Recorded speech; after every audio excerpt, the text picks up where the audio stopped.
عقدت مؤخرا مؤتمرات لمناقشة التصور المستقبلي للتعليم العالي للمجتمع الفلسطيني في البلاد، وطرحت فيها عدة قضايا سنتطرق إلى بعضها اليوم. معنا اليوم في الحلقة شرف حسان، رئيس إدارة مركز حراك لدعم التعليم العالي في المجتمع العربي، وكوكب خوري، مركزة المجلس التربوي العربي. ضد أو مع؟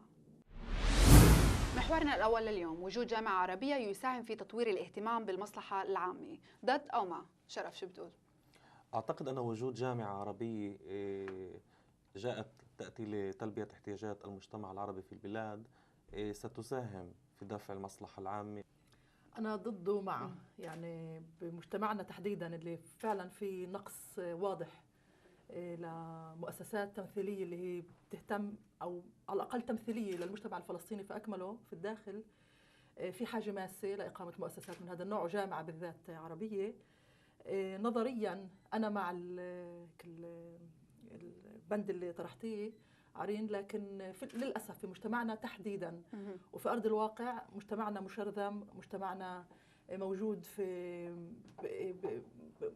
يعني مقسم لمجموعات، إذا كانت حزبية، إذا كانت جندرية، إذا كانت طائفية، وصعب إنه نبني نفسنا كمجتمع اللي إحنا ممكن يكون في عنا إجماع حول مؤسسة واحدة اللي فعلا نشعر إنها هي بتمثلنا.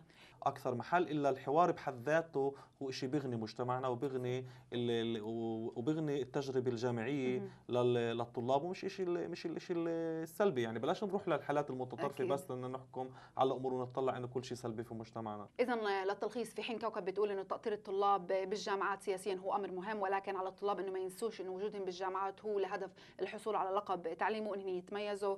شرف عم بيقول إنه في أحيانا التأطير الطلاب حزبيا ممكن يكون أهم حتى من اللقب الجامعي. بهيك انتهت حلقتنا، نلتقي فيكم بالحلقة الجاية من ضد أو